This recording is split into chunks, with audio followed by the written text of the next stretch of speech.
Bismillahirrahmanirrahim. Assalamualaikum warahmatullahi wabarakatuh. Alhamdulillahirabbil alamin, hamdan katsiran tayyiban mubarakan fih kama yuhibbu rabbuna wa yarda. Asyhadu an la ilaha illallah wahdahu la syarikalah wa asyhadu anna Muhammadan abduhu wa rasuluhu la nabiyya ba'dah. Allahumma salli wa sallim wa barik ala sayyidina Muhammadin kama dzakarahu dzakirun al-akhyar. Wa salli wa sallim wa barik ala sayyidina wa habibina Muhammadin makhtalafal lailu wan nahar.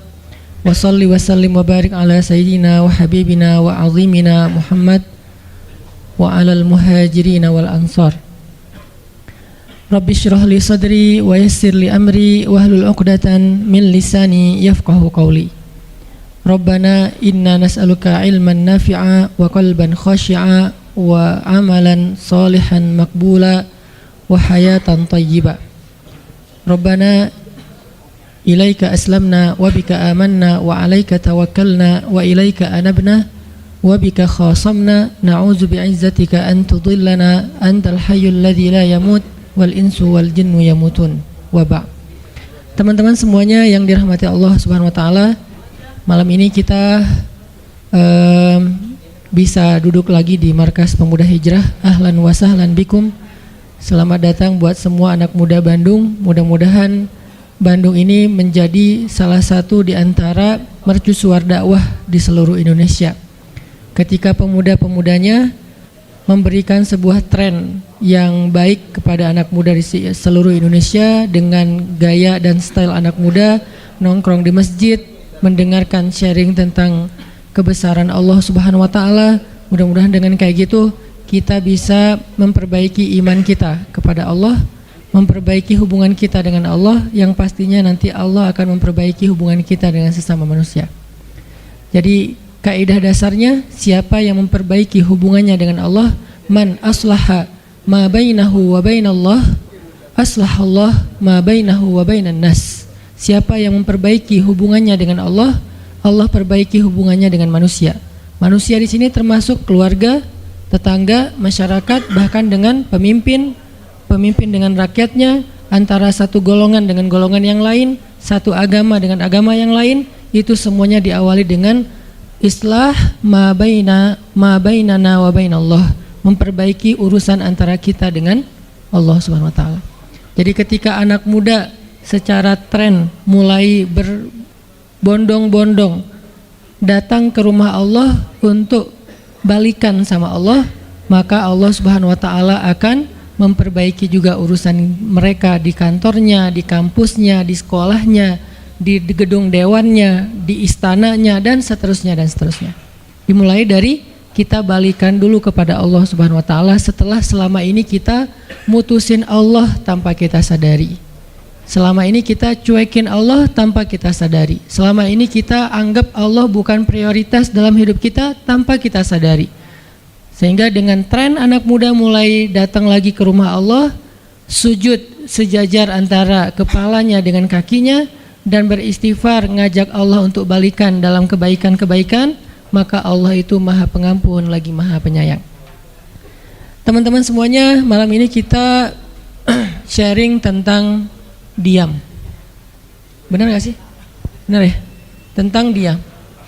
Dan saya gak mau ngebahas dari sisi fikih hukum diam, terus nanti ada juga yang bertanya tentang hukum puasa diam, puasa gak ngomong, dan seterusnya. Karena memang dakwah saya agak sedikit menghindari perdebatan fikih. Kita akan coba renungkan beberapa kisah tentang diam yang ada di dalam Al-Quran. Setidaknya ada 4 apa 5 gitu kisah tentang amazingnya diam itu di dalam Al-Quran. Yang menurut saya nih, setelah saya coba tadabbur beberapa ayat tentang kisah diam ini dalam Al-Quran, ternyata sama, poinnya tuh sama di antara semua kisah, bahwa diam kalau kita lakukan itu tepat dan kita punya alasan yang jelas, maka diam itu akan menjadi jalan lahirnya keajaiban dalam hidup kita. Jadi jalan munculnya keajaiban dalam hidup kita. Banyak orang yang berbicara untuk membela diri, padahal kalau dia diam, Allah yang bela dia. Kita ngebela diri kadang-kadang nggak ngaruh, karena pembelaan diri kita tuh dianggap subjektif. Tapi kalau Allah yang bela dia, Allah punya banyak cara dan Allah menggenggam hati manusia. Sehingga ketika misalnya kita ribut dengan seseorang, setelah kita menjelaskan duduk perkaranya, kita ngejelasin yang sebenarnya terjadi apa, udah cukup diam dan jangan melanjutkan perdebatan. Kenapa? Biar nanti sisanya Allah yang akan beresin. Nah, ini butuh apa untuk bisa kayak gini nih? Butuh iman. Karena kalau kita imannya lemah, kita kayak agak meragukan Allah bakal ngebelain kita, padahal kita dalam posisi yang benar. Mungkin kita akan terus-terusan bela diri. Kita akan tulis panjang sampai di scroll, kita akan narasi dengan kata-kata, kita akan berdebat, kita akan kerahkan semua teman-teman yang bisa ngebelain kita, kita akan cari semua argumen, kita akan cari semua kesalahan dia dibalikin. Semua cara ini adalah cara orang untuk membela diri dengan cara berucap. Ternyata di Al-Quran Allah pernah menceritakan kepada kita cara membela diri dengan diam. Bahkan kadang-kadang ketika kita membela diri dengan berucap, justru Allah menjauhkan dirinya dari kita. Allah pergi. Kenapa Allah pergi dari kita, berpaling dari kita? Karena saat kita membela diri dengan berucap, dengan ngomong, dengan broadcast, dengan komen, dengan bikin caption dan seterusnya, kadang-kadang di dalam kata-kata kita itu ada hal yang justru nggak benar, ada yang bohong, terpaksa gitu. Akhirnya gara-gara pengen bela diri kita jadi bohong, gara-gara pengen bela diri kita jadi cari-cari kesalahan orang lain, gara-gara pengen bela diri kita jadi buka aib, gara-gara pengen bela diri kita jadi melebih-lebihkan sesuatu yang harusnya nggak kayak gitu. Artinya justru karena kita berucap, karena kita ngomong, malah jadi salah. Akhirnya orang nggak respect, Allah lebih nggak respect lagi. Sehingga malam ini kita pengen belajar tentang gimana cara menjemput keajaiban ketika kita punya masalah dengan seseorang lewat diam. Mungkin teman-teman sering mendengar hadis yang disampaikan oleh para penceramah, para ustadz. Hanya mungkin malam ini kita akan lebih banyak ngambil contoh, karena saya pikir narasi-narasi ideal berupa ayat dan hadis udah banyak yang menyampaikan, tapi membawanya dalam contoh konkret daily kehidupan kita itu mungkin gak semua orang aware, karena emang kehidupan orang beda-beda. Apalagi misalnya seorang ustadz yang mungkin jarang main sosmed, dia gak tahu masalah di sosmed itu apa. Seolah-olah sosmed itu bukan realitas hidup. Padahal kita tahu anak muda Indonesia main sosmed sehari gak kurang dari 6 jam. Berarti ada 6 jam realitas kehidupan kita yang jarang dibahas dan dibimbing dengan bimbingan agama Allah, Al-Quran dan hadis. Kenapa? Karena realitas ini kurang difahami oleh sebagian guru-guru, oleh sebagian ulama yang mereka emang agak gak terlalu akrab dengan sosmed. Mereka nggak akrab dengan yang namanya Instagram, YouTube, Twitter, Line apalagi. Karena Line ini anak mudanya mungkin ABG banget kan. Jadi agak-agak kurang akrab. Kalaupun mereka pakai itu hanya karena soleh banget kali ya. Karena soleh banget jadi mereka pakainya sebatas sekedar share ceramah doang. Jadi nggak main. Bukan pemain sosmed lah. Sekedar menggunakan sosmed sebagai media panggung ceramah. Udah share. Itu juga kadang-kadang yang nge-share-nya admin, jadi nggak ngulik gimana cara tuh kurang ngulik. Padahal realitas sosmed itu udah jadi realitas daily kehidupan kita. 6 jam kita ada di sosmed dan 6 jam itu tetap waktu yang akan dihisap oleh Allah. Bukankah selain harta, selain tenaga, selain amal, waktu juga akan dihisap? Maka waktu kita 6 jam itu apakah tidak ada hubungannya dengan agama? Ada banget. Sehingga saya mencoba untuk semampu saya bareng dengan kita semuanya belajar, bisa nggak ya kita jadi smart netizen, atau dalam kehidupan sehari-hari bisa jadi smart citizen dengan sikap diam. Gimana sikap diam citizen, smart citizennya? Lagi di jalan, ketika orang lain mungkin bikin kita bete, bikin kita emosi, bisa nggak kita diam? Di rumah ketika kita berselisih dengan pasangan, bisa nggak kita diam? Di kos-kosan ketika kita digedor-gedor terus minta uang kos-kosan sama bu kos, bisa nggak kita Itu mah ngumpat ya. Salah contohnya. Ya gitulah pokoknya. Jadi kita akan coba bahas diam ini dari angle daily kehidupan kita. Karena saya lebih suka kayak gitu biar langsung praktis bisa dipakai. Memang hadis-hadisnya banyak. Salah satu yang paling terkenal, man kana yu'minu billahi wal yaumil akhir falyakul khairan aw liyasmut. Cuman contohnya doang yang beda-beda. Narasinya sama, kontennya sama. Cuman contohnya beda tergantung angle seorang ustadz dan wawasan kehidupan yang dia jalanin. Dia hidupnya sebagai apa? Kalau hidupnya sebagai seorang ustadz yang ada di dalam masjid, mungkin ya contoh-contohnya adalah tentang di dalam masjid, tentang bergaul sesama ustadz, dengan aktivis, manggilnya akhi ukhti. Tapi kalau dia kehidupannya main, berarti dia akan ngambil contoh tentang main, gimana kita biar tetap bisa soleh walaupun kita lagi main dan seterusnya. Tapi narasinya sama. Man kana yu'minu billahi wal yaumil akhir falyakul khairan aw liyasmut. Atau nanti cerita yang lain kata Nabi, yang paling banyak memasukkan orang ke dalam api neraka dua. Satu lisannya, kedua kemaluannya. Ini dua hal yang paling sering menyebabkan orang masuk neraka. Kalau kemaluannya kita tahu artinya dia hawa nafsu, syahwat. Kalau lisan ini ngomong, justru gara-gara kita ngomong banyak, kadang itu jadi kayak pemberat timbangan keburukan kita dan itu tuh rugi gitu. Makanya kita perlu belajar, bukan saya ngajak kita, yaudah kita diam aja seharian. Kayaknya agak kurang fair juga ya. Dan saya juga nggak diam seharian. Susah kalau untuk diam seharian, apalagi sama keluarga, kan kita butuh ngobrol sama temen. Ya serealistis mungkin dan senatural mungkin. Cuman kalau lagi ada kasus, bisa nggak nih kita diam? Terutama kalau lagi ada kasus, terutama kalau lagi ada masalah. Dan saya yakin kita tuh pasti sering punya masalah dengan seseorang. Gimana caranya kita diam? Gimana cara Nabi diam ketika diomelin oleh Aisyah radhiyallahu anha? Ngomel, diam.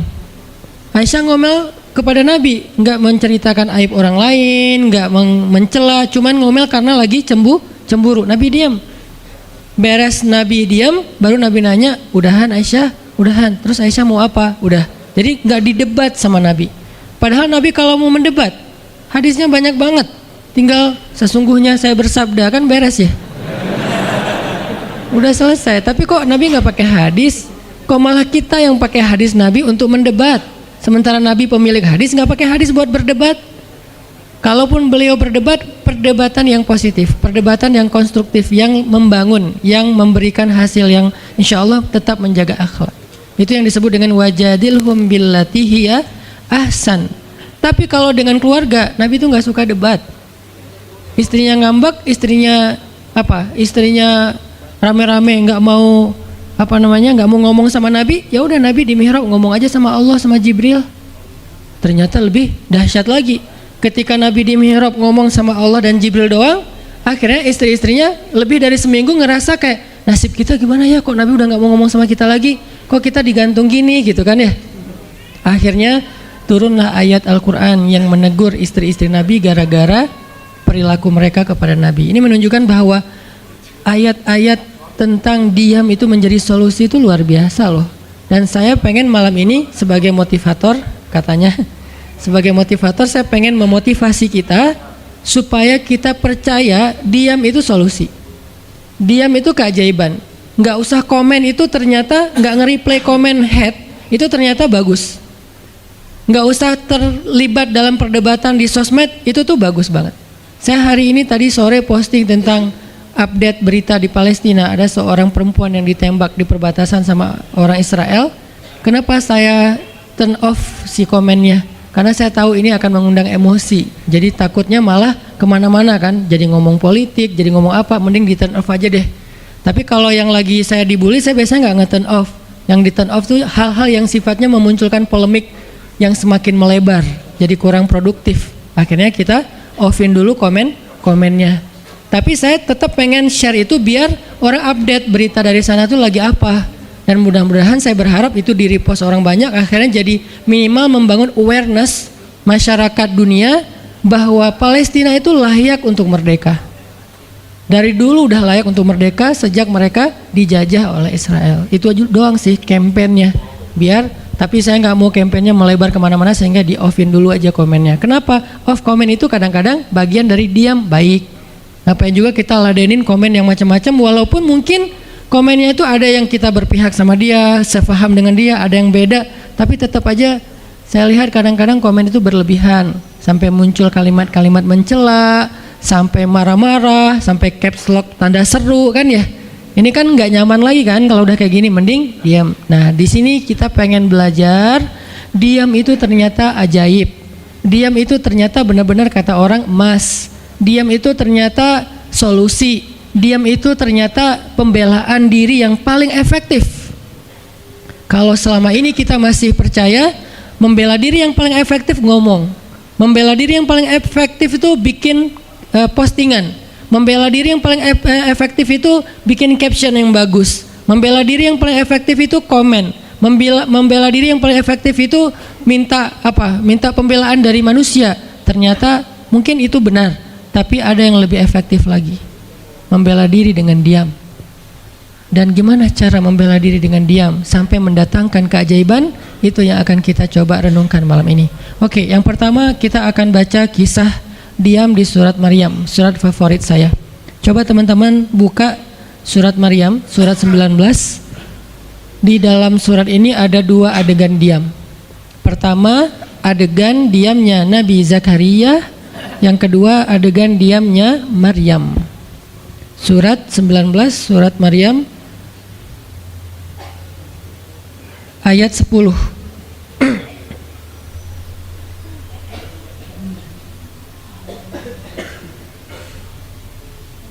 Sekaligus kita pengen belajar, kalau kita lagi diam pas kita dicerca, ketika kita disakiti, ketika ada masalah dengan seseorang, kalau kita diam kita ngapain gitu kan, gitu ya, nggak diam doang kan, kita ngapain. Nah di sini kita belajar surat 19, surat Maryam ayat 10 dan 11. Kita tilawah bareng-bareng ya. Saya baca, habis itu teman-teman ikutin. A'udzu billahi minasy syaithanir rajim. Silahkan.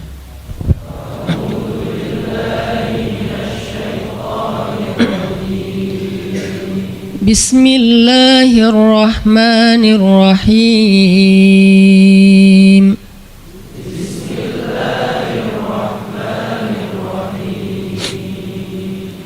Qala rabbi ij'al li ayah.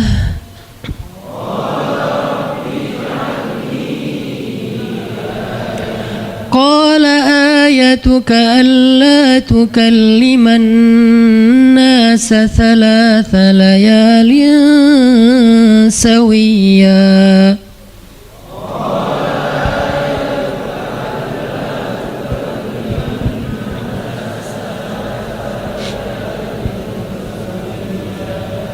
فخرج على قومه من المحراب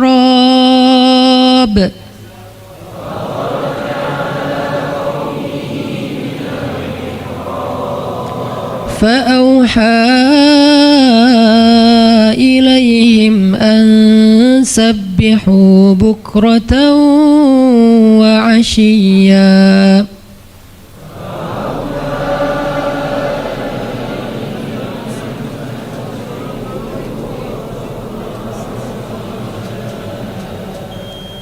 Berkatalah Zakaria, Rabbi, berikanlah untukku sebuah pertanda bahwa aku akan punya anak laki-laki.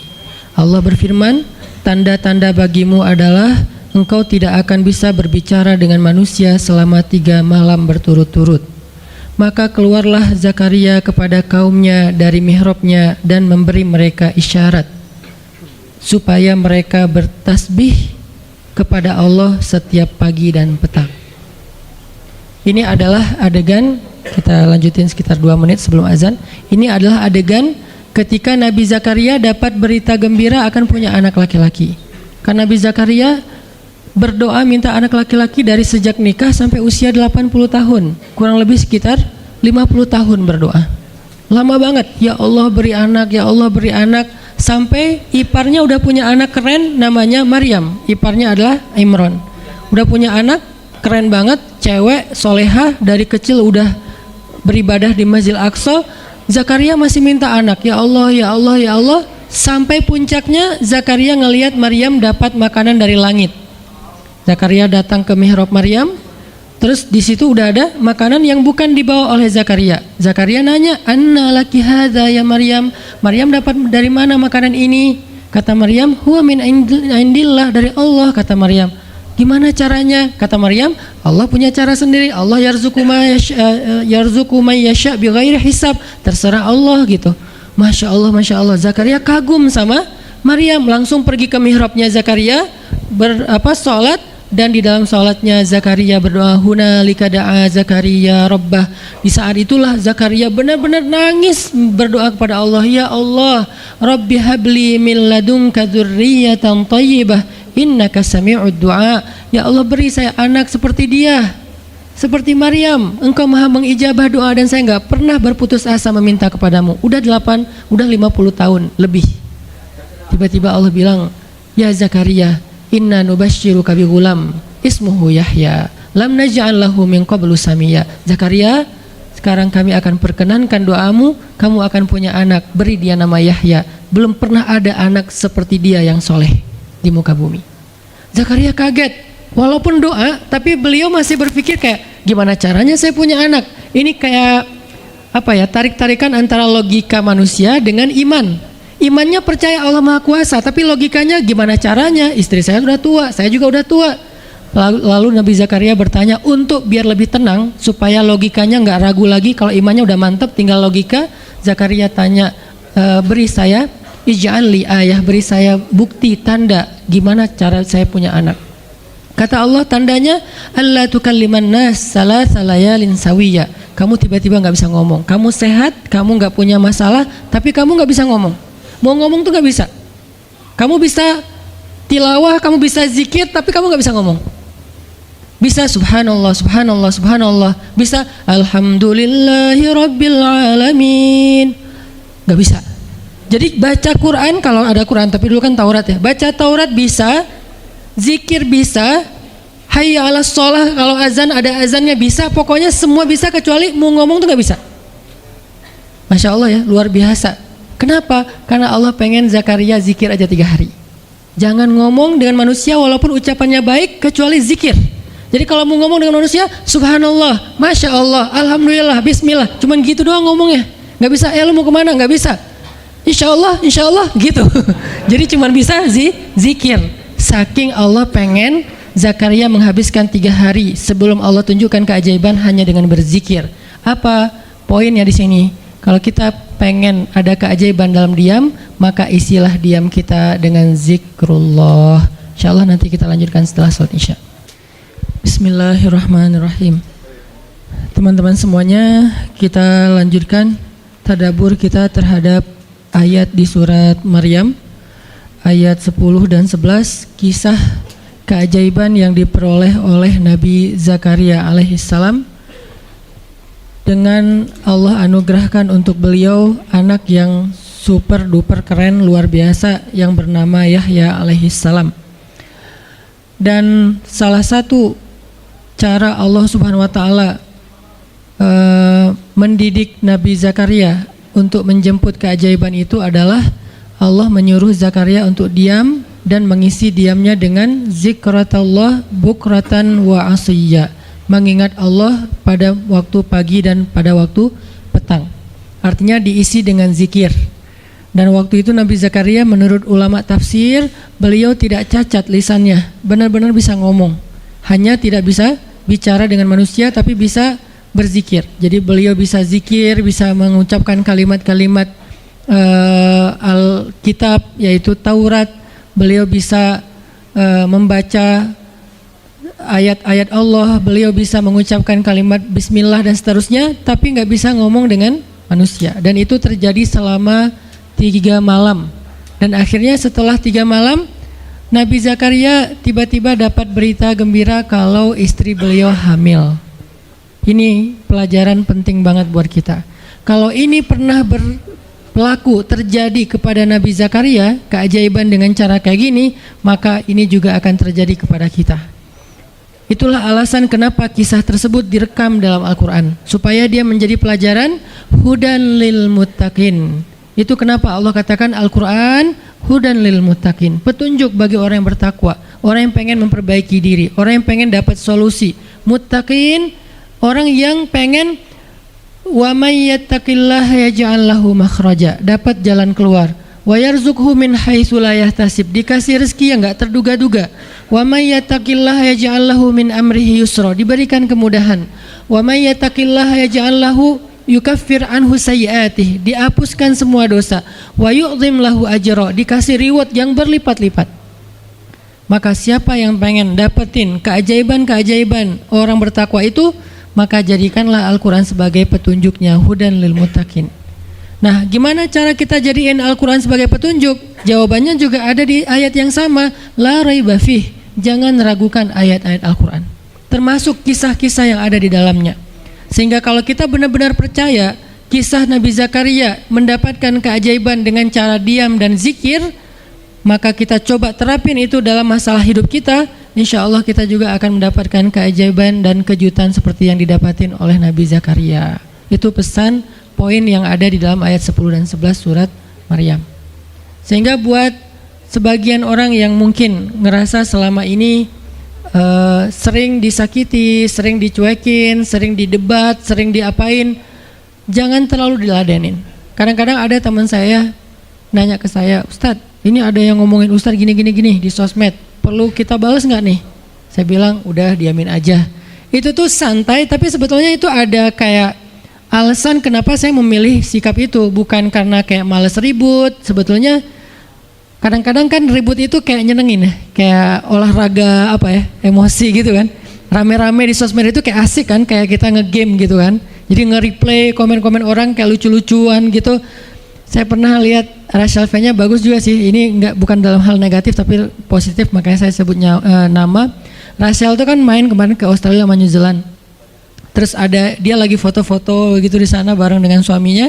Tiba-tiba ada yang komen, Sel, lo nggak cocok di tempat itu. Tempatnya bagus tapi gara-gara lo jadi kurang bagus gitu. Terus dia jawab, ya gua nggak cocok tapi dompet gua cocok, kata dia.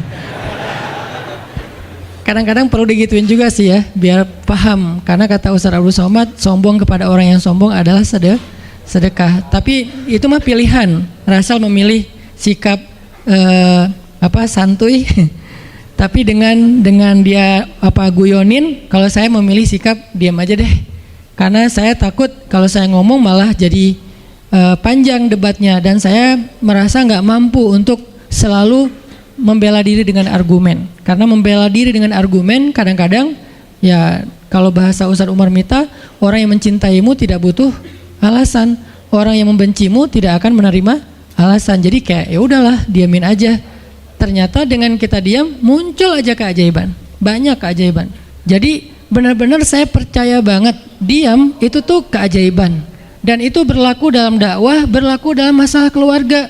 Ketika istri lagi ngambek, dia misalnya komen panjang di sosmed, di WhatsApp misalnya, dia kayak misalnya namanya juga lagi ngambek ya, ngomong panjang di WhatsApp. Kalau saya sabar untuk diam, itu tuh beres dengan sendirinya dan akhirnya malah lebih baik. Tapi kalau saya kepancing, jadi kita balas-balesan. Sepanjang hari WhatsAppan terus nggak beres-beres, tapi hasilnya makin lama tuh tangan pegel, hati panas. Karena kayak pengen dia balas apa, oh balesin lagi, terus aja gitu, habis energi dan kerasa gitu capeknya tuh luar biasa. Tiba-tiba muka jadi lebih tua gitu kan ya, tiba-tiba berkerut semua, terus warna kulit makin doff gitu. Ini gara-gara efek stres kali ya. Jadi intinya adalah jangan diladenin, diamin aja setelah kita klarifikasi fitnah. Kalau itu berbentuk fitnah, tetap kita butuh tabayun, klarifikasi biar tidak menyebar fitnah. Tapi beres klarifikasi nggak usah diperpanjang. Berapa kali mungkin teman-teman ngelihat, mungkin saya pernah nggak ada apa-apanya sih dibandingkan Ustadz Felix. Kalau beliau lebih pro lah dalam masalah kayak gini. Kalau saya beberapa kali dibully di sosmed, pernah nggak saya ladenin? Hampir nggak pernah. Cuman klarifikasi maksudnya, udah beres, diamin aja, diamin. Sepahit apapun, sepanas apapun kalimatnya, yang kadang-kadang Ustadz nggak baca. Penasaran soalnya. Kalau kita diam karena nggak baca mungkin nggak ada challenge-nya kan. Ini baca komennya semua sampai ribuan itu satu-satu dibaca tuh. Oh gini ya, bisa gini ya orang ngomong teh. Terus aja dibacain satu-satu. Capek cari air putih, minum lagi, baca lagi gitu. Terus sampai beres dibaca itu. Mungkin 2 hari lah baru khatam.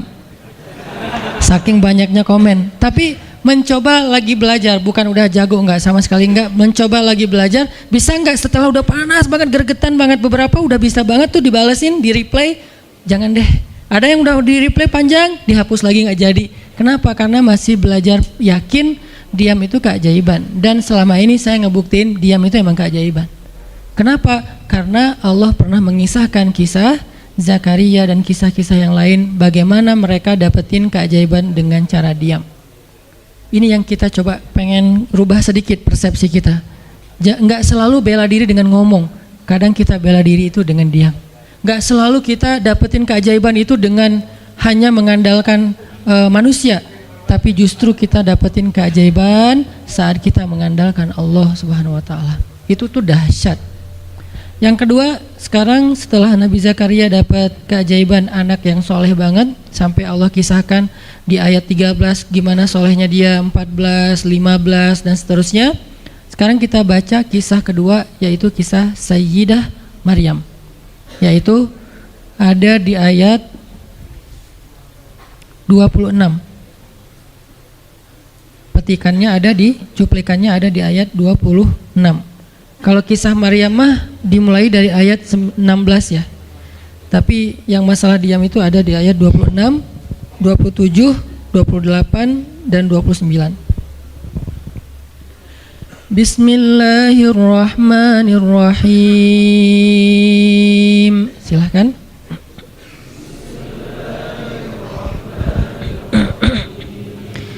Fakuli washrabi wa qarri aina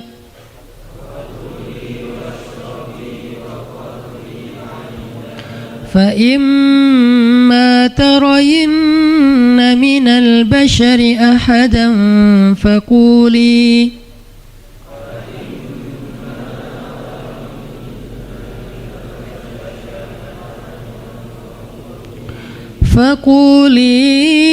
inni nadartu lirrahmani sawman falan ukallimal yawma insiya.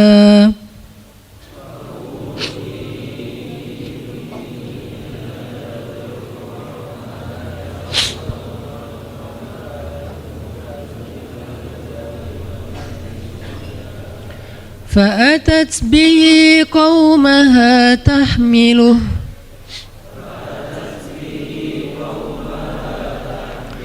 قالوا يا مريم لقد جئت شيئا فريا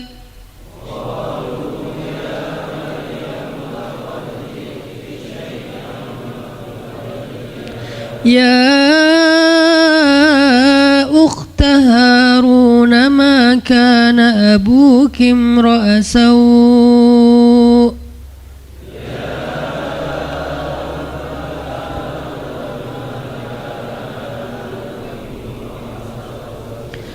ما كان أبوك امرأ سوء وما كانت أمك بغيا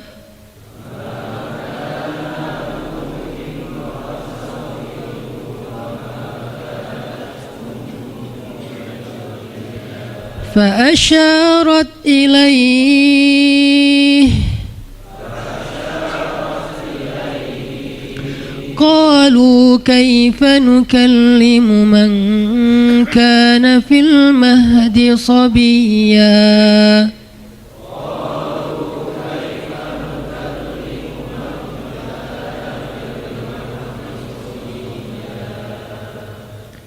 Dan maka makan dan minumlah dan bersenang hatilah engkau wahai Maryam, dan jika engkau bertemu dengan seseorang katakanlah sesungguhnya saya telah berazam untuk berpuasa pada hari ini dan saya tidak akan berbicara dengan manusia pada hari ini. Lalu Maryam pun datang kepada kaumnya sambil menggendong bayinya. kaumnya berkata, "Wahai Maryam, engkau datang kepada kami dengan membawa," kalau bahasa kita tuh pembawa apa istilahnya? Sial. Apa ya? Dengan membawa keburukan. Jadi kayak dianggap pembawa kesialan. "Wahai saudari Harun, sesungguhnya ayahmu bukanlah seorang yang nista ataupun pendosa, dan begitu juga dengan ibumu bukanlah perempuan yang hina." Lalu Maryam memberi isyarat, fa'asyarat ilaih, memberi isyarat dengan menunjuk ke arah bayinya. Lalu mereka berkata, "Bagaimana kami akan berbicara dengan seorang bayi yang masih digendong oleh ibunya?" Maksudnya masih terlalu kecil. Ini adalah cuplikan adegan Maryam ketika baru pulang kampung. Jadi ceritanya di ayat sebelumnya, ketika kandungan Maryam semakin besar dan nggak bisa disembunyikan dari penglihatan manusia, Maryam pun pergi menjauh ke sebuah tempat yang tidak ada siapa-siapa. Fahamalathu fantabadat bihi makanan qasiyya. Dia menjauh, mengucilkan diri ke tempat yang nggak dilihat oleh siapa-siapa sampai melahirkan. Jadi kurang lebih sekitar 3 bulan 4 bulan Maryam nggak ada di Al-Quds, nggak ada di di Masjidil Aqsa dan sekitarnya. Dia pergi mengasingkan dirinya supaya tidak ada yang menghujat Maryam karena ngelihat perutnya sudah semakin besar dan dia nggak punya suami. Setelah melahirkan, akhirnya Allah perintahkan Maryam untuk pulang. Setelah Allah ngasih makan, minum dan kebahagiaan buat Maryam, fakuli washrobi wa qarri aina, dengan adegan korma yang menjatuhkan buah-buah rutop dan seterusnya, pulanglah Maryam. Nah, Maryam tahu ketika dia pulang dengan membawa bayi, dia pasti akan dihujat, dicela, dicaci maki, dibully oleh kaumnya. Lalu Allah memberi kepada Maryam bekal. Gimana cara ngadepin yang kayak gitu-gitu? Kata Allah, kalau kamu ketemu manusia, ketemu orang-orang, ketemu kaummu, bilang ke mereka, saya tidak berdebat hari ini. Saya nggak akan berdebat. Jadi dia tetap bisa ngomong, tapi dia bilang, saya nggak akan berdebat. Saya nggak akan bicara dengan siapapun hari ini karena saya sudah bernazar untuk diam. Bilang kayak gitu kepada kaummu. Maka fa'atat bihi qaumaha tahmiluh. Maka datanglah Maryam kepada Al-Quds, kepada kota Al-Quds dengan membawa bayinya yang digendong. Datang. Baru dari ujung kota kelihatan Maryam, muncullah orang-orang Bani Israel semuanya rame di pasar-pasar mereka, semuanya menghadang Maryam. Maryam tiba-tiba dihadang di gerbang kota Al-Quds. Nggak boleh masuk kota Al-Quds. Tadinya ada yang satu orang lihat, Maryam, langsung dia datang ke kota, dia umumkan ke semua orang, "Wahai Bani Israel, perempuan yang hina yang kita cari-cari sekarang sudah datang membawa bayi haramnya, membawa bayi selingkuhnya, membawa bayi hasil zinanya." Akhirnya orang-orang yang ada di Masjidil Aqsa, yang ada di rumah-rumah, yang ada di pasar, semuanya berkumpul di depan gerbang kota, menghalang Maryam masuk. Kebayang nggak perasaan Maryam? Padahal dia itu lahir di situ, dia beribadah di situ, ayahnya orang situ, ulama pula, pamannya Nabi pula di situ, tapi dia sekarang dihadang oleh semua penduduk Al-Aqsa, penduduk Al-Quds, Bani Israel. Ketika Maryam mendekat, mereka mengatakan, "Ya Maryam, laqad ji'ti syai'an fariya." Ini bahasa Al-Quran. Kalau aslinya lebih tercela daripada ini, karena ini bahasa Al-Quran yang tinggi, Allah menggunakan bahasa simbolik saja. Yang terjadi, mereka mencela Maryam. Mereka bilang, "Maryam, kamu pembawa sial. Maryam, kamu perempuan hina. Maryam, kamu tukang zina. Maryam, kamu selingkuh. Maryam, kamu ternyata pelakor, segala macam." Kebayang nggak seorang perempuan yang mulia dituduh dengan kata-kata kayak gini? Sedih, pengen jawab, pengen bilang, "Saya ini nggak pernah berbuat dosa. Ini nih Allah yang ngasih kepada saya. Saya nggak punya suami dan saya diberikan anak yang suci dan segala macam." Nggak. Tanya kepada Zakaria kalau nggak percaya, saya punya buktinya segala macam. Nggak usah, diam aja. Maryam bisa ngomong kalau mau. Maryam, by the way, adalah perempuan secerdas Sayyidah Aisyah. Dia itu kayak Aisyah cerdasnya, kayak Khadijah bijaksananya, kayak Fatimah lembutnya, kayak Asiyah sabarnya. Maryam itu istimewa. Sampai sebagian ulama mengatakan Maryam satu-satunya nabi dari perempuan, satu-satunya nabi dari golongan perempuan. Sebagian kecil ulama ada yang menyebutkan demikian, sehingga mereka menyebut Maryam alaihassalam. Saking Maryam ini keren banget, istimewa banget. Tapi jumhur ulama sejarah mengatakan Maryam bukan nabi, tapi dia perempuan solehah, orang soleh, bahkan satu dari 4 perempuan sempurna di muka bumi, dan tidak ada yang kelima. Cuman ada 4. Kamula minar rijali katsir, kata Nabi. Laki-laki yang sempurna itu banyak, yaitu para rasul dan para nabi. Walam yakmul minan nisa illa arba'ah. Tidak ada perempuan yang sempurna kecuali 4. Asiyah istri Fir'aun, kemudian Maryam anaknya Imran, kemudian Khadijah istri Rasulullah, dan Fatimah bintu Rasulullah. Artinya Maryam ini istimewa banget. Dia kalau mau argumen, dalilnya lebih banyak daripada para rabi-rabi Yahudi yang ada di situ. Karena ketika Maryam dulu berkhidmat di Masjid Aqsa, Maryam itu nggak belajar seperti yang lain-lain. Karena kan dulu orang Bani Israel itu paling anti sama cewek ya. Buat mereka perempuan itu kasta kedua. Seolah-olah perempuan itu nggak punya hak yang sama dengan laki-laki. Laki-laki punya hak belajar di Masjid Aqsa, perempuan nggak boleh. Ini kesenjangan gender di masa Bani Israel dulu. Jadi kalau ada yang mau nuduh Islam sebagai tidak memperhatikan masalah gender, dia harusnya baca sejarah. Justru Islam, Al-Quran, Taurat, Injil mengangkat perempuan untuk setara dengan laki-laki. Awalnya perempuan itu hina di masyarakat Bani Israel, dianggap pembawa sial. Sampai masyarakat jahiliyah sebelum Islam datang, apa yang terjadi dengan bayi perempuan?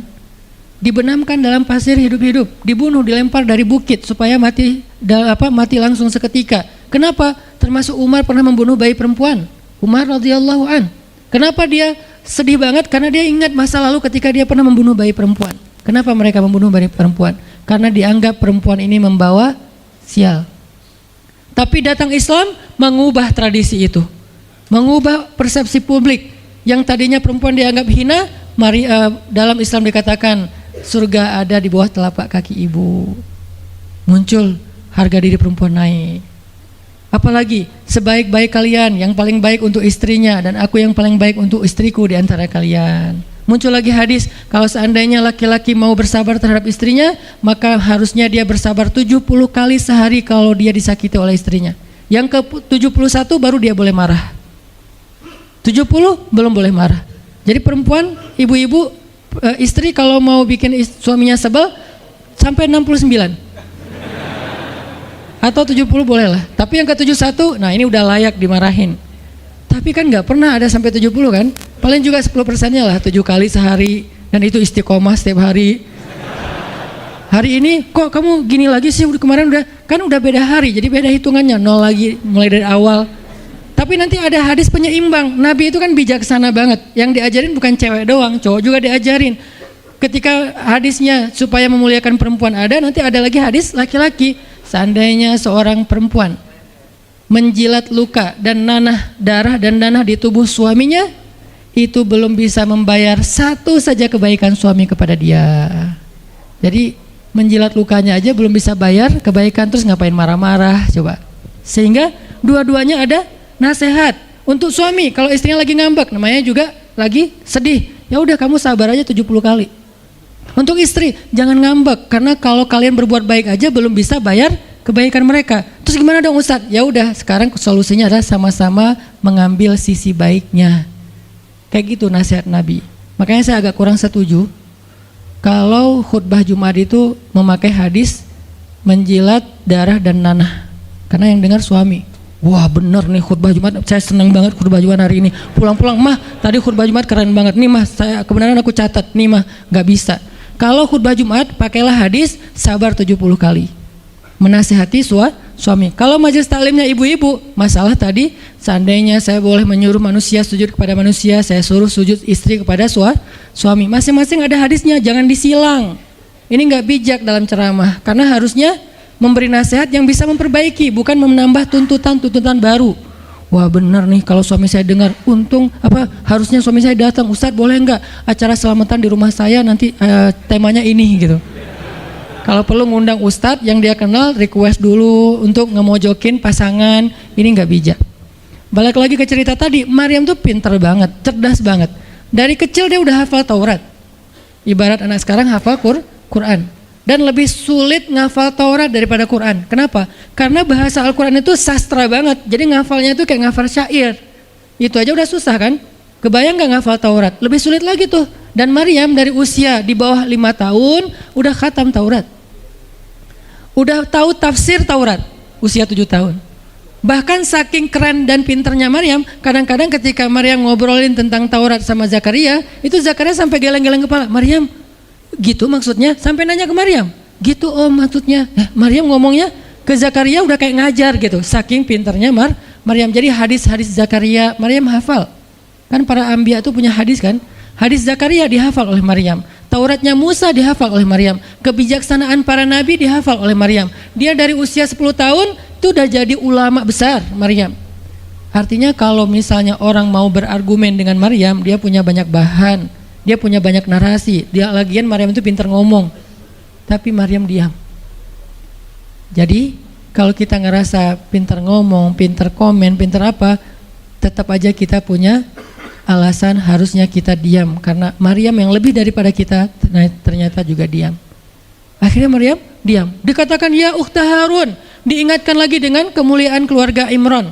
Ya ukhta Harun, ma kana abuki imra'asau wa ma kanat ummuki baghiyah. Ayah kamu itu Imran loh Maryam, kamu enggak malu punya bayi di luar pernikahan sementara keluarga kalian itu keluarga baik-baik. Apa kamu tega menyakiti ayahmu, mencoreng nama besar dan nama baik keluarga besarmu? Dan seterusnya. Maryam makin luar biasa, panas banget, sedih banget. Dan Maryam itu yang lebih berat lagi teman-teman. Mungkin kalau kita digituin agak kebal ya. Terutama cowok lah. Cowok kalau digituin agak kebal karena emang kurang berperasaan sih kalau cowok ya. Coba lihat dari angle cewek. Cewek itu lebih peka loh dari kita. Kita mah mungkin lebih mudah lah diam. Diomelin, diam aja. Karena kita kan orangnya agak santuy gitu kan. Kalau cewek itu nggak bisa gitu. Makanya lihat angle ini dari angle cewek. Kalau tadi Zakaria, sekarang Maryam. Dan Maryam lebih peka daripada semua cewek yang ada di muka bumi. Lebih perasa lagi daripada perempuan yang ada di muka bumi. Sangat-sangat pemalu. Saking pemalunya, ketemu cowok keren, ta'awuz coba. Cewek itu perasaannya lebih dalam daripada kita. Jadi kalau misalnya cewek-cewek, Maryam tuh nggak punya, ketemu cowok keren aja dia ta'awuz. Siapa cowok keren yang ditemui Maryam? Jibril, Gabriel loh yang ditemuin. Dan waktu itu Jibril menjelma apa? Fatamatsala laha basyaran sawiyya. Jibril menjelma sebagai basyaran sawiyya. Allah yang ngomong tuh, cowok keren. Allah yang bilang keren. Kalau kita merasa udah paling keren, menurut Allah biasa-biasa aja. Karena Allah pernah menciptakan Yusuf, Allah pernah menciptakan Muhammad, Allah pernah menciptakan Yahya. Kita merasa paling keren, Allah pernah menciptakan Sarah, perempuan paling keren juga, Aisyah, Fatimah. Jadi buat kita kayak udah kegeeran paling keren se-Bandung gitu kan ya. Menurut Allah mah biasa. Kalau Jibril, Allah sendiri yang bilang dia tuh emang keren. Jibril emang bukan malaikat, tapi kalau ketemu manusia, kecuali para nabi, Jibril itu menjelma sebagai manusia supaya tidak terlihat wujud aslinya, karena nggak kuat orang ngelihat wujud aslinya Jibril. Nabi Muhammad aja pertama ngelihat Jibril dengan wujud aslinya pas di Gua Hira itu lari tuh, takut, saking ngerinya Jibril tuh. Jangankan manusia, malaikat aja segan sama Jibril. Jibril lewat, malaikat nggak berani malaikat. Kenapa saya bilang kok disegani? Allah yang bilang di Al-Quran, dia itu malaikat yang disegani. Dzu mirratin. Dzu mirrah kalau bahasa kita, malaikat yang sangat berwibawa. Sehingga di antara malaikat aja nggak ada yang sembarangan bicara sama Jibril. Mau bicara sama Jibril kayak, aduh segan, malu, gitu malaikat. Cuman nggak pakai, itu mah Sunda ya. Pokoknya malaikat mah nggak berani ngomong sama Jibril saking segannya. Kenapa? Gagah banget wujud aslinya. Ketika dia membentangkan sayapnya, itu sayap menutupi timur dan barat. Jadi matahari, bulan, bintang udah nggak kelihatan. Yang kelihatan cuma Jibril dengan keagungannya. Itu belum Allah ya, baru ciptaan Allah. Jibril salah satu makhluk Allah yang paling agung. Sehingga saking kerennya Jibril, Allah nggak menyebutnya dengan nama malaikat, padahal golongannya malaikat, tapi Allah menyebutnya dengan Ruhul Quds, Roh Kudus, yaitu Jibril. Nah, ketika ketemu dengan Maryam, Jibril bermisal itu menjelma sebagai basyaran sawiyah, cowok keren banget. Saking kerennya Jibril, Umar aja terkesima ngeliat Jibril. Pernah Jibril datang ngajarin iman, Islam, ihsan kepada Nabi Muhammad, dan Umar ngelihat Jibril terkesima, nggak bisa ngomong, diam aja, benar-benar speechless banget nih Umar.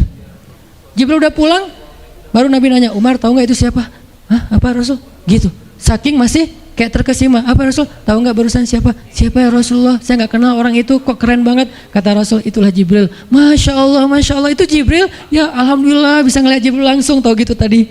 Gitu ya. Kalau bahasa kita mah udah langsung pengen foto-foto kan sama Jibril. Kebayang nggak cowok sekarang lihat Jibril? Baru lihat apa? Artis Korea aja kita udah kayak gimana kan, BTS atau apa, udah segala macam, udah guling-guling, udah gigit jari. Baru BTS doang. Kadang-kadang nggak ngeliat BTS langsung, cuma lihat di TV doang udah aku nggak bisa gini, aku nggak bisa gitu kan ya. Belum ketemu Jibril loh. Jadi nggak ada lah artis sekeren Jibril. Baru Yusuf aja udah pada ngiris tangan, belum malaikat. Sampai ketika cewek-cewek ketemu Yusuf, mereka bilang apa? Ini bukan manusia, ini malaikat. Jadi gantengnya Yusuf tuh bukan ganteng-ganteng apa? Itulah. Ganteng kok hewan gitu kan. Ini ganteng-ganteng malaikat. Belum ada tuh film atau sinetron itu. Yusuf itu ganteng-ganteng ganteng-gantengnya tuh malaikat. Levelnya tuh level malaikat. Jadi kalau ada Jibril, ada Yusuf kayak, nih yang mana Yusuf, mana Jibril ya? Keren dua-duanya. Nah Jibril datang ketemu Maryam bukan di atas panggung rame-rame, berdua, coba intimate banget kan. Kalau di atas panggung teriak-teriak nggak keren lah, biasa aja. Ini tuh berdua, private banget, di satu ruang kecil, berdua, nggak ada yang tahu. Tiba-tiba Jibril berdiri di depan Maryam, senyum dengan khas senyumnya malaikat yang mematikan gitu. Maryam pas buka mata lagi zikir, ngelihat Jibril depan matanya keren banget, langsung Maryam bilang apa? A'udzubillah. Cie, wibawa banget kan Maryam. A'udzubirrahmani minka in kunta taqiyya. Jadi emang elegan sih orang-orang soleh tuh. Dia langsung nunduk, dia bilang a'udzubirrahmani minka in kunta taqiyya. Aku berlindung kepada Allah yang Maha Rahman. Kenapa ngomongnya Rahman? Karena keren. Kalau enggak keren, a'udzubillah. Karena keren, a'udzubirrahman. Tapi masih ta'awuz, cuman pakainya Rahman karena Allah tuh Maha Pengasih yang udah bikin kamu tuh keren. Diksinya luar biasa ya. Maryam nggak bilang auzubillahi minasyaitonirrajim. Enggak, ini enggak layak dibilang syaiton, ini terlalu keren. Jadi nggak bisa auzubillah, auzubirrahman. Berarti Maryam itu pinter. Sampai dia bisa memilih diksi Asmaullahil Husna. Dia nggak pakai diksi Allah, dia pakai diksi Ar-Rahman. Karena yang datang itu wajahnya tuh wajah orang baik. Tapi keren. Akhirnya a'udzubirrahmani minka in kunta taqiyya, kata Maryam. Jibril juga elegan, faham maksud Maryam. Maksudnya kamu siapa? Itu pertanyaannya. Maryam gak nanya, kamu siapa ya? Enggak gitu. Kan kayak culun-culun kayak caper gitu kan. Kamu siapa ya? Aku ada salah sama kamu. Enggak gitu sih Maryam ngomongnya. Saking elegannya Maryam, dia nanya kamu siapa tapi pakai kalimat zikir. Keren gak sih? Kita kadang-kadang zikir A'udzubirrahmani minka in kunta taqiyya. Artinya apa Mbak? Sama-sama gak elegan ya. Kalau Maryam sama Jibril dua-duanya elegan. Bahasa orang elegan itu emang banyak kode sih. Jadi kita mah yang polos-polos kayak gini, yang remeh-remeh rempeyek gak jelas gini, ya gak akan paham kalau gak baca tafsir. Makanya kalau mau theater of mind, baca Quran itu pakai tafsir, pakai kisah, baru kita ngerti kondisinya. Oh gitu banget ya, dahsyat banget ya kejadian waktu itu. Jibril datang dengan wujud yang kerennya.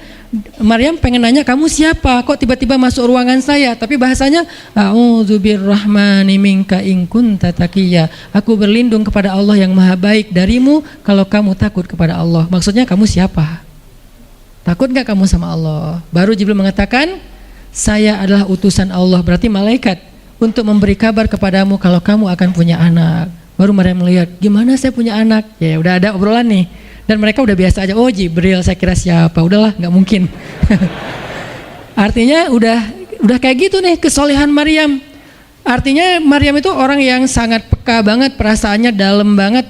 Terus nanti ketika Maryam melahirkan anak, tahu nggak kata-kata Maryam apa? Ya laitani mittu qabla hadza wa kuntu nasyam mansiya. Saat Maryam merasakan sakitnya kontraksi, mau melahirkan Isa, Maryam itu sambil kontraksi sambil bilang, ya laitani mitu qabla hadza wa kuntu nasyan mansiya. Aduhai seandainya saya mati aja sebelum kejadian ini dan saya dilupakan oleh manusia seolah-olah saya tidak pernah ada. Kenapa Maryam ngomong kayak gini? Maryam ngebayangin betapa malunya dia nanti kalau harus membawa bayinya ketemu Bani Israel yang pada bawel. Bani Israel itu terkenal kaum yang paling bawel. Bawelnya banget. Kalau kita baca Al-Baqarah itu isinya kebawelan Bani Israel. Kata Nabi Musa, sembelihlah Al-Baqarah. Al-Baqarah itu kan banyak, yang warna apa? Cari yang warnanya bersih. Yang bersih kan juga ada belang-belangnya nggak dikit. Terus yang beratnya berapa kilo, yang dari mana, dari Bali atau NTB atau dari mana? Bawel banget. Udahlah, cari aja seekor sapi, sembelih beres. Tapi nanya lagi, bertele-tele. Itulah Bani Israel. Dan Maryam tahu banget karakter kaumnya. Jangankan dengan fitnah kayak gini nih, ketemu Nabi yang udah menyampaikan hal yang benar aja, itu di debatnya tuh habis-habisan. Apalagi dengan kondisi Maryam. Makanya Maryam takut banget, dia nggak kuat menanggung malu.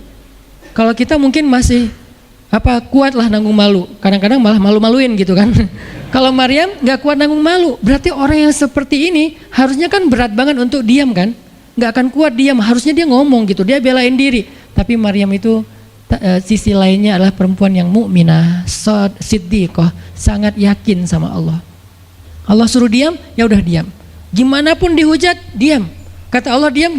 Ya Allah, mereka bilang saya itu berzina, diam. Ya Allah bilang ini anak haram, ini anak saya nih, anak yang mulia, anak yang satu-satunya ketika lahir nggak disentuh setan di antara manusia loh. Satu-satunya manusia ketika lahir nggak disentuh setan. Nabi Muhammad setannya malah diislamkan. Beda, kerannya itu beda. Kalau Isa nggak disentuh setan. Kalau Nabi Muhammad setannya malah masuk Islam. Masing-masing punya keistimewaan lah. Tapi satu-satunya manusia yang lahir nggak disentuh setan cuman Isa. Kita semuanya pernah disentuh. Lahir langsung. Apa sih lo datang-datang ke dunia nggak nambah-nambahin kerjaan gua gitu kan. Kita nih orang biasa, jadi pas lahir tuh udah ada langsung setan bisik-bisik, yuwas bisufi sudurinas, makanya disuruh azan kan, karena kenapa? Biar nggak dibisikin sama setan. Dan kalau bisa suara azan kita harus lebih lembut daripada suara setan, karena setan juga kayak tricky gitu. Saya ibu kamu, anak bayi dinina bobokan sama setan, hiduplah iblis gitu kan. Jadi kayak di dokter nama setan, iblis itu keren, iblis itu soleh, iblis itu baik, tapi pakai bahasa nasyid. Lagunya tuh kayak akustik gitu, lembut banget gitu kan. Makanya suara muazin kalau azanin anaknya yang lembut, jangan azan Allahu Akbar, asyhadu an la ilaha illallah. Dia malas ke masjid nanti kalau udah dewasa. Kenapa? Gue malas banget dengan suara ini nih. Salahnya siapa coba? Salah ayahnya. Belajar azan di Al-Latif sama Muzammil sama Teras Tahfiz biar azannya tuh kayak Allahu Akbar. Bayinya senyum-senyum. Ntar gue bisa lebih dari itu. Canda. Intinya adalah Maryam itu pemalu banget. Jadi dia bisa banget untuk ngebales, tapi dia diam. Sampai akhirnya fa'asyarat ilaih. Dia memberi isyarat. Arti memberi isyarat, dia nunjuk ke arah Isa alaihissalam yang masih digendong. Kalau kalian mau ngomong aja sama bayinya. Allah yang nyuruh kayak gitu. Makin kayak marah dan makin menjadi-jadi orang Bani Israel ketika Maryam memberi isyarat nunjuk ke arah Isa. Mereka bilang, ya Maryam, kamu udah gila apa? Sekarang kamu nyuruh kami bicara dengan bayi yang masih dalam gendongan ibunya. Bener, Maryam tuh ternyata udah stres gila. Dia gara-gara ditinggal sama selingkuhannya, sekarang dia jadi orang gila. Wah, luar biasa tuduhan kepada Maryam. Maryam diam aja, sedih, nahan air mata. Tapi bukan emotikon yang menggenang air mata di sini ya. Nahan aja air mata sampai kemudian Allah datangkan keajaiban, jadikan bayinya bicara. Qala Isa bicara. Panjang lagi omongannya Isa. Ibuku ini baik, ibuku begini-begini, saya itu hamba Allah, saya itu anak yang suci, saya itu begini, sampai beres. Baru mereka pada pulang karena mereka merasa terbantahkan semua tuduhan palsu mereka kepada Maryam. Masuklah Maryam, disambut mulia oleh beberapa orang. Maryam itu perempuan mulia, Allah mendatangkan dia sebagai keberkahan. Tadi dituduh pembawa sial, sekarang disebut pembawa berkah. Mulailah Maryam terkenal. Isa dididik, kemana Isa pergi, anak-anak kecil segengnya Isa pengen jadi temannya Isa. Gue temannya Isa lo, gue temannya Isa lo. Gak lama kemudian Isa jadi temannya Yahya. Ketika dia udah bisa main sama Yahya, main berdua sama Yahya. Kemana-mana berdua. Yahya, Isa. Tapi usianya agak jauh berbeda. Ketika Yahya udah masuk SD, Isa barulah lahir. Jadi kayak agak sekitar 7 sampai 10 tahun lah kurang lebih mereka jarak usianya. Tapi pas Isa udah remaja, mereka udah nyambung ngobrol. Nah, kelebihan masing-masing, kalau Yahya ini penghafal kitab Taurat, datang Isa, Yahya menghafal kitab Injil. Yahya Nabi, Isa Rasul, satu level di atas Nabi. Kalau Nabi mengikuti ajaran Rasul sebelumnya, kalau Rasul membawa ajaran baru.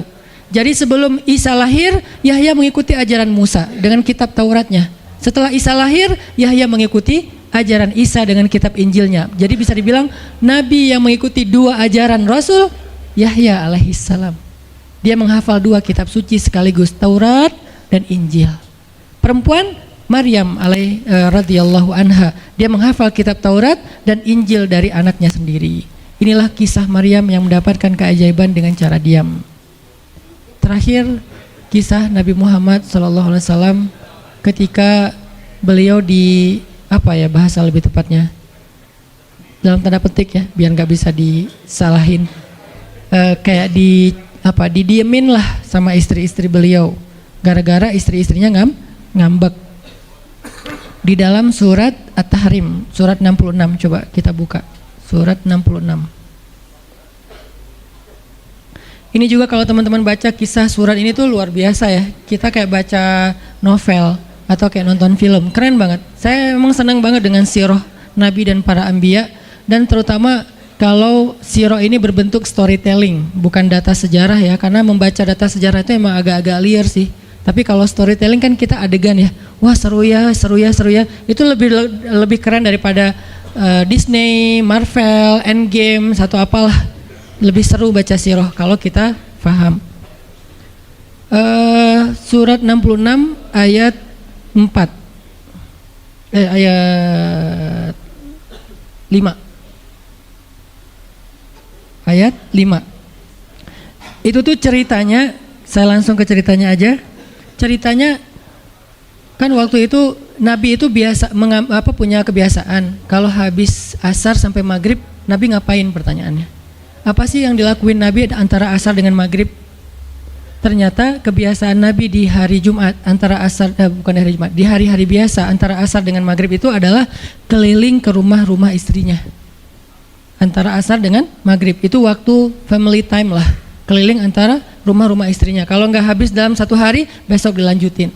Nah hari itu Nabi datang ke rumah Maria yang dari Mesir itu, istri beliau yang dari Mesir, Maria Kiptiyah, dan lama di rumah Maria, nggak pindah-pindah gitu. Sementara Hafsah sama Aisyah udah nungguin Nabi di rumahnya Aisyah berdua, karena emang Hafsah sama Aisyah ini kan ngegeng banget ya berdua ya, kayak soulmate banget lah, walaupun sama-sama istri Nabi, tapi mereka kayak fair, berdua tuh nggak ada masalah. Kalau yang dengan yang lain mereka cemburu. Nungguin di rumah Aisyah. Hafsah, Nabi di rumah siapa sih sekarang? Kata Hafsah, di rumah Maria. Kok lama banget sih di rumah Maria, dikasih makan apa sih? Nggak tahu tuh, dari tadi kita tungguin nggak datang-datang. Kan sesama cewek nih ngobrol. Lama nggak datang-datang, menjelang maghrib Nabi baru datang. Aisyah udah agak bete nih, lama banget sih giliran di Maria aja datang lama, di rumah saya nggak datang-datang. Begitu Nabi datang, tuh Nabi datang. Diam aja Aisyah sama Hafsah. Assalamualaikum. Waalaikumsalam. Kayak ngambek gitu kan. Kata Nabi, Aisyah kenapa? Hafsah kalian kenapa? Kata Aisyah, ya iyalah sedih. Kok di rumah Maria lama banget, dikasih makan apa sih, enak ya? Kata Aisyah. Enggak makan apa-apa, cuma minum madu. Oh, kata Hafsah, pantesan kok bau mulutnya nggak enak. Pasti madunya nggak benar tuh di sana tuh. Iya nggak benar, jangan minum madu lagi, kata Aisyah. Kata Nabi, ya udah mulai sekarang saya nggak akan minum madu lagi. Demi apa? Menyenangkan hati Aisyah. Aisyah langsung yes, Nabi nggak akan minum madu lagi demi saya. Berarti saya kan istimewa banget. Kenapa bisa istimewa? Karena aslinya Nabi itu hobi banget minum madu. Kayak saya mungkin senang minum kopi, tapi demi istri mulai sekarang saya nggak akan ngopi lagi. Kan istri saya ngerasa wah demi aku tuh dia nggak mau ngopi lagi. Kan keren kan? Akhirnya Aisyah ngomong ke istri-istri yang lain, kalian tahu nggak? Kata Aisyah, kayak ngomong di grup gitu kan? Tapi grupnya bukan grup WhatsApp, grup mereka gitu. Kalian tahu nggak? Nabi sekarang nggak akan minum madu lagi loh. Kenapa? Karena aku. wah keren ya Aisyah, istimewa banget ya, sampai Nabi rela nggak minum madu, padahal madu itu baik, Nabi senang juga demi Aisyah, ya demi aku gitu. Akhirnya Aisyah bahagia. Allah nggak ridho. Begitu Nabi ngomong kayak gitu, Allah turunkan ayat pertama surat At-Tahrim, ya ayuhan Nabi. Jibril langsung turun, ya Rasulullah ada ada pesan. Ada pesan tuh dari Allah. Kata Rasulullah, pesan apa Jibril? Nih, ya ayuhan Nabi, lima tuharrimu ma ahallallahu lak tabtaghi mardhata azwajik. Kenapa engkau mengharamkan apa yang Allah sudah halalkan bagimu? Hanya pengen menyenangkan hati istrimu, wahai Rasul. Astagfirullah, salah ngomong saya. Mengharamkan ya Allah halalkan. Astagfirullah ya Allah, mulai sekarang saya akan minum madu lagi. Astagfirullah, maafin saya ya Allah. Jibril balik ke Allah, kasih tahu Nabi akan minum madu lagi. Nabi ngomong ke istri-istrinya, kumpulin semuanya kecuali Aisyah. Semuanya dikumpulin. Ada Hafsah di situ. Wah istri-istriku, maaf ya aku salah ngomong kemarin depan Aisyah. Sekarang aku akan meralat. Mulai sekarang aku akan minum madu lagi di rumah-rumah kalian. Jadi kalau sore aku lagi datang, siapkanlah madu seperti biasanya. Terus istri-istri Nabi ngerasa, Masya Allah Nabi sekarang minum madu lagi demi kita, gitu kan ya. Kan antara mereka kan saling pengen nunjukin siapa yang paling istimewa kan. Demi kita sekarang Nabi udah minum madu lagi. Nabi sampai meralat kata-katanya. Akhirnya ternyata kalimat itu sama Hafsah disampaikan ke Aisyah. Kalau bahasa sosmed kita di capture, di forward. Kan bahaya banget kan. Disampaikan ke Aisyah. Aisyah tuh lihat Nabi sekarang minum madu lagi loh. Demi siapa coba? Demi kami. Aisyah, innalillah, jadi Nabi gini. Cuman Aisyah nggak sampai ngomong kayak kita. Dasarnya cowok di mana aja sama gitu. Itu mah kata-kata cewek sekarang ya. Kalau Aisyah kan elegan kan nggak ngomong gitu. Akhirnya pas Nabi datang Aisyah diam. Aisyah diam. Kata Nabi, Aisyah kenapa? Aisyah kenapa? Oh jadi gitu. Di belakang ternyata sekarang minum madu lagi. Hah? Nabi langsung datangin sama Jibril. Rasulullah tahu nggak kenapa mereka rame-rame sekarang? Siapa yang ngasih tahu nih ke Aisyah? Jibril ternyata jadi penengah. Makanya jangan macam-macam deh sama Nabi. Ada Jibril, ada Allah kan susah gitu membuat rahasia. Tahu nggak Rasulullah kenapa Aisyah ngambek? Kenapa wahai Jibril? Gara-gara Hafsah ngebocorin rahasia Nabi kepada Aisyah. Oh ini kerjaan Hafsah kata Nabi. Oke, Hafsah. Panggil nih Hafsah. Dipanggil Hafsah, kata Nabi, Hafsah, kamu udah membocorkan rahasia saya. Ini menurut sebagian tafsir. Memang ada banyak tafsir sih. Salah satu tafsirnya kayak gitu. Hafsah, kamu udah membocorkan rahasia aku. Dan sekarang istri-istri pada ngambek. Istri yang lain juga ikut ngambek sekarang gara-gara Nabi kayak sekali minum madu, sekali nggak minum madu. Yang lain pada diam semuanya. Datang ke rumah Ummu Salamah. Assalamualaikum, Ummu Salamah, waalaikumsalam. Tadi kayak aku belum selesai jemuran, dah langsung pergi jemuran. Nggak mau ngomong sama Nabi.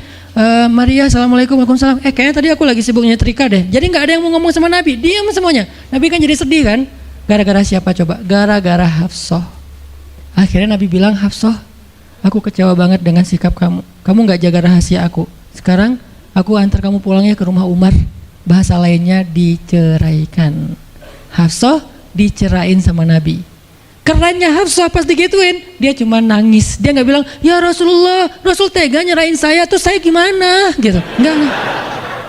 Rasulullah cuma masalah madu doang, cuma masalah capture dan saya forward doang kayak gitu langsung diceraikan. Tega banget sih Rasulullah. Rasulullah nggak punya hati apa? Enggak. Hafsah tuh diam. Ini nih keajaiban diam yang lain ya. Diceraikan sama Nabi. Innalillah, astagfirullahaladzim. Hafsah yuk kita pulang ke rumah Umar. Iya ya Rasulullah, pulang aja. Baik banget nih Hafsah, soleha banget. Jadi by the way emang semua istri Nabi itu soleha, cuman namanya perempuan kadang-kadang muncul sifat dasarnya mereka cemburu, mereka sedih, mereka baper. Tapi itu manusiawi dan perempuan yang soleha pun merasakan hal itu. Hafsah pulang ke rumah Umar. Assalamualaikum, waalaikumsalam. Dibuka sama Umar. Ya Rasulullah. Hafsah langsung masuk ke kamarnya. Ya Rasulullah, anak saya bikin salah apa? Pasti dia nyakitin Rasulullah ya. Maaf ya Rasulullah. Langsung Umar marah-marah. Hafsah, kamu ngapain sama Rasulullah? Hafsah diam aja. Dimarahin habis-habisan sama Umar. Umar tahu sendiri, sayang banget kan sama Nabi. Ketika ada masalah antara Nabi dengan anaknya, pasti yang dimarahin anaknya, bukan Nabi. Nabi pulang, Hafsah diomelin sama Umar. Diam aja, nggak ngomong apa-apa. Diam. Akhirnya Jibril turun. Ya Rasulullah, ada pesan dari Allah. Apa wahai Jibril? Di surat At-Tolak, surat putus. Kan At-Tolak itu artinya diputusin. Bahasa ini pesantrennya dicerai. Turun surat At-Tolak. Kata Jibril, Allah nyuruh kamu raji'ha ya Rasulullah. Raji'ha innaha qawwamah sawwamah fa innaha min azwajika fil jannah. Wahai Rasulullah, rujuk Hafsah, rujuk Hafsah. Disuruh rujuk. Allah nggak redha Rasul menceraikan Hafsah. Tahu nggak kenapa Allah begitu membela Hafsah ketika Hafsah ada masalah dengan Rasul? Salah satunya karena Hafsah diam. Harusnya Allah ngebela Rasul, Umar aja ngebela Rasul, sahabat-sahabat ngebela Rasul karena Rasulullah selalu benar. Tapi Allah ngebela Hafsah. Kenapa? Karena Hafsah diam, sebegitu ajaibnya diam. Sampai ketika ada seorang perempuan bermasalah dengan kekasih Allah, Allah malah membela perempuan ini, bukan kekasihnya. Raji'ha ya Muhammad, rujuk Hafsah, rujuk Hafsah. Dia itu istrimu di dunia dan di surga. Akhirnya Rasulullah, jadi saya rujuk wahai Umar. Ya Hafsah masih nangis di kamarnya. Balik lagi Rasulullah naik onta ke rumah Hafsah. Assalamualaikum, waalaikumsalam. Ya Rasulullah, udah saya marahin tuh. Hafsah kata Umar, udah nggak apa-apa Rasulullah, udah nggak usah bersedih, udah saya marahin habis-habisan dia tuh. Kata Rasulullah, Umar, aku pengen ngomong sama Hafsah. Ya Rasulullah jangan, biar saya aja ngomong. Dia emang nggak bisa ketemu sama Rasul. Ya Umar, aku pengen ketemu sama istriku. Hah, istrimu? Hafsah itu Rasulullah. Keluar lagi Hafsah, solehah banget, lembut banget. Keluar, ada apa ya Rasul? Hafsah tuh nggak marah-marah. Ada apa ya Rasul? Hafsah, aku pengen ngomong sama kamu. Umar diam bingung. Kata Rasulullah, Hafsah, aku ingin ajak kamu balikan. Romantis nggak sih? Rasul pengen ngajak Hafsah balikan. Kok balikan sih Ustaz? Ya rujuk kan balikan. Rujuk artinya kembali ya, balikan. Hafsah balikan yuk. Umar bingung. Hah, balikan? Hafsah, Allah yang nyuruh aku untuk merujuk kamu. Umar makin bingung. Hafsah, kamu keren banget, sampai Allah belain kamu gitu. Kata Nabi, Hafsah, Allah turunkan ayat khusus tentang kamu di surat ini. Umar makin bingung, sampai turun ayat. Masya Allah, anakku ini subhanallah, Masya Allah gitu kan ya. Akhirnya, ya Rasulullah, Allah sampai menurunkan ayat tentang masalah ini. Alhamdulillah, Hafsah sujud syukur, Hafsah nangis. Hafsah langsung meluk Rasul. Umar, aduh gimana nih. Udah beres gitu, Hafsah dibawa pulang sama Rasul, boncengan berdua. Hafsah boncengan sama Rasul. Naiklah mereka, mobil mereka yang bermerek onta itu. Gimana cara pulangnya? Di depan rumah Umar, Rasulullah langsung berlutut, langsung ngasih tangan buat Hafsah. Hafsah megang tangan Nabi, injak lutut Nabi, naik ke atas onta. Itu tuh romantis banget. Lalu Rasulullah bonceng Hafsah. Tadi kan cerita Hafsah dicerai sama Nabi itu kan heboh di grupnya istri-istri Nabi kan. Hafsah dicerai loh, Hafsah dicerai loh. Jangan-jangan kita juga dicerai. Soalnya Nabi udah nggak mau ngomong sama kita. Astagfirullah. Jadi grup Nabi, istri-istri Nabi itu pada khawatir kalau mereka juga sama nasibnya dengan Hafsah, pada bingung. Tapi tiba-tiba mereka ngelihat Hafsah pulang ke rumahnya dibonceng Nabi. Itu tuh langsung trending loh. Istri-istri Nabi, tahu nggak tuh Hafsah dirujuk sama Nabi sampai turun ayat di surat At-Talaq. Oh gitu. Wah, Hafsah keren banget ya. Wah, istri-istri Nabi pada cemburu pada Hafsah. Diturunkan Hafsah, yang lain pada ngintip Hafsah. Sampai masuk ke rumahnya. Nabi beres di rumah Hafsah, keluar masuk ke masjid. Dia aja di masjid. Istri yang lain Nabi nggak mau ngomong. Aisyah, Ummu Salamah, Saudah, Maria, Sofia, siapa lagi?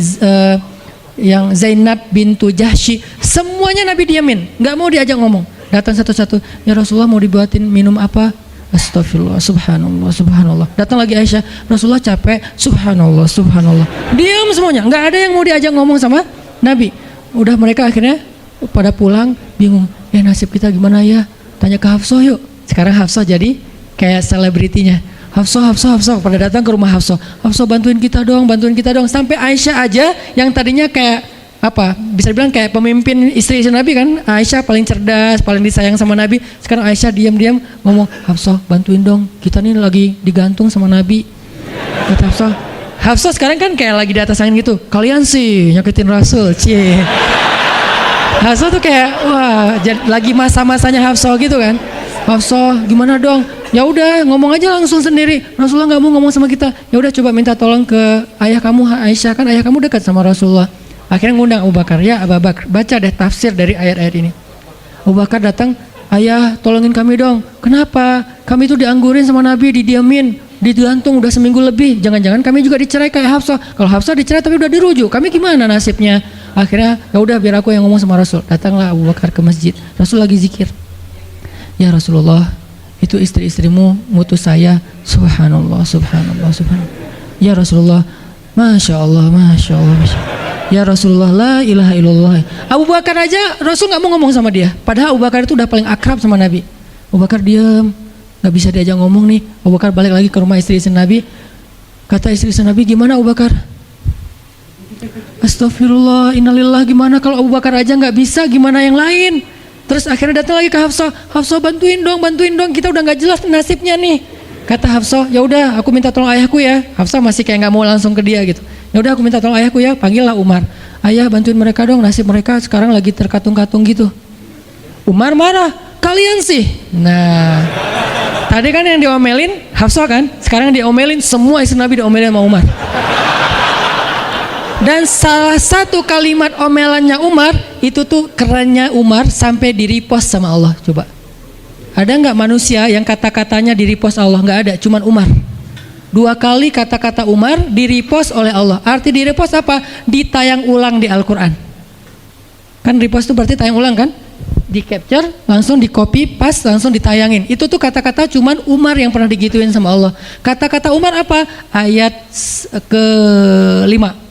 Kata Umar, kalau kalian nggak minta maaf sama Nabi, Allah bisa aja mentalak kalian, menceraikan kalian dari Nabi, lalu menggantikan untuk Nabi istri yang lebih solehah, lebih hafizah, lebih bertaubat, lebih baik, lebih cantik, lebih perawan daripada kalian. Itu tuh kata Umar yang ada di ayat ke-5. Jadi bisa dibilang ayat ke-5 adalah ayat repostnya kata-kata Umar. Saking kerennya Umar.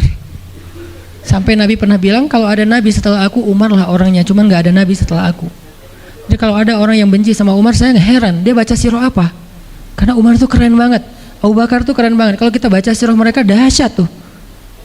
Dan kalau ada yang bilang Umar sama Ali itu nggak akur, aneh juga. Karena Ali memberi nama anaknya, yang pertama Abu Bakar, yang kedua Umar, yang ketiga Utsman.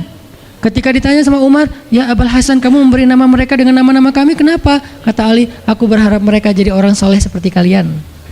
Terus gimana caranya Ali ngasih nama Umar sementara dia benci sama Umar? Gak mungkin dia benci, masa ngasih nama orang yang dibenci kan? Dek, namanya siapa? Namrud. Kok Namrud sih?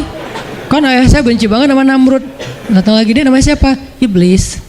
Kok iblis sih gitu kan ya? Gak mungkin lah. Ngasih nama anak pasti karena sayang. Kayak saya ngasih nama Aisyah, Maryam, Mutia, Yahya, Ertugrul itu karena memang saya ngefans dan ngidolain banget dengan nama-nama ini. Yahya, Ayyash, 3 tokoh di situ. Nabi Yahya, Ayyash sahabat Nabi, dan Yahya Ayyash mujahid Palestina. Jadi 3 tokoh sekaligus. Nabi Yahya saya ngidolain banget supaya Yahya jadi anak kecil yang seperti Nabi Yahya menghafal Quran. Kedua, Ayyash itu sahabat Nabi Muhammad. Kemudian yang ketiga, Yahya Ayyash sekaligus itu nama mujahid Palestina yang paling pintar ngerakit banyak senjata-senjata untuk ngelawan Israel, dan dia dibunuh sama Israel. Saking Israel benci sama Yahya Ayyash, untuk membunuh Yahya Ayyash mereka ngebom 1 blok untuk membunuh Yahya Ayyash, dan mudah-mudahan dia syahid dalam dalam kejadian itu. Artinya saya ngefans gitu. Ali juga kayak gitu. Balik lagi ke cerita tadi, akhirnya ngundang Umar. Umar datang ke Rasulullah. Ya Rasul, saya diutus istri-istrimu. Subhanallah, subhanallah. Ya Rasul, bicara dong, kasihan mereka kayak digantung. Ya Rasul, apakah engkau menceraikan mereka semua? Baru Rasulullah ngeliat ke arah Umar. Rasulullah tersenyum. Rasulullah bilang, enggak wahai Umar. Allahu Akbar, kata Umar. Dia langsung takbir. Allahu Akbar. Istri-istri Nabi dengar suara takbirnya Umar, itu pertanda, kode, berarti berita gembira. Istri-istri Nabi juga Allahu Akbar, Allahu Akbar, rame gitu kan. Umar masuk ke rumah istri Nabi. Wah Umar, Busyra ya Umar, Busyra, berita gembira. Wahai Umar, ya berita gembira, kalian tidak diceraikan oleh Nabi. Tapi jangan macam-macam lagi ya. Ya Umar, ya. Akhirnya sujud syukur semuanya. Beres sujud syukur, mereka bilang, kita masak-masak yuk untuk Rasul, yuk syukuran. Di rumah siapa? Ya di rumah Hafsah lah. Akhirnya mereka masak-masak di rumah Hafsah. Pas sudah beres masak-masak, mereka ngundang Nabi untuk pulang. Tapi yang berani ngomong sama Nabi cuman Hafsah, kita udah beres masak nih, minta dong Nabi pulang ke rumah. Ya udah tenang, biar aku yang minta. Hafsah datang, ya Rasulullah, kami masak-masak loh untuk Rasul, yuk pulang yuk. Ya Hafsah, udah beres Nabi zikir, sujud, beliau balik sama Hafsah. Sampai ke rumah Nabi, tenang, udah selesai lah urusannya. Apa yang terjadi setelah itu Ustadz? Udah gak ada riwayatnya, jadi gak bisa diriwayatin. Pokoknya beres itu mereka pun hidup bahagia selamanya. Apa pelajarannya di sini? 2 orang di sini dapat keajaiban lewat diam. 1 Hafsah, Allah suruh rujuk gara-gara dia diam. Kedua Nabi, diam aja sambil zikir sampai akhirnya Allah beri pelajaran yang berharga. Istri-istri yang tadinya ngambek serentak semuanya insaf bahasa kita, sadar dan mereka minta maaf kepada Rasulullah. Jadi kalau istri lagi ngambek, lagi ngomel, diam. Isilah diam kita dengan zikir. Tapi zikirnya bukan auzubillahi minasyaitonirrajim, auzubillah. Jangan, dia bukan setan. Dia hanya lagi ngambek. Subhanallah, masya Allah, alhamdulillah lah. Yang paling efek itu la haula wala quwata illa billah. Itu ngefek banget. Mudah-mudahan ini bisa menjadi penyemangat, motivasi untuk kita semuanya. Betapa kata as-samt, as-sukut, diam aja dalam Islam itu adalah kebaikan yang luar biasa dahsyat. Mudah-mudahan itu bisa jadi behavior, perilaku kita sehari-hari, perilaku kita di sosial media, perilaku kita di jalan, di rumah, dimanapun, sehingga orang yang sudah hijrah, udah ngaji, mukmin, harusnya bisa menjadikan diam sebagai bentuk pembelaan diri kalau dia ada masalah. Barakallahu fikum. Subhanakallahumma wa bihamdika asyhadu an la ilaha illa anta astaghfiruka wa atubu ilaik. Assalamualaikum warahmatullahi wabarakatuh.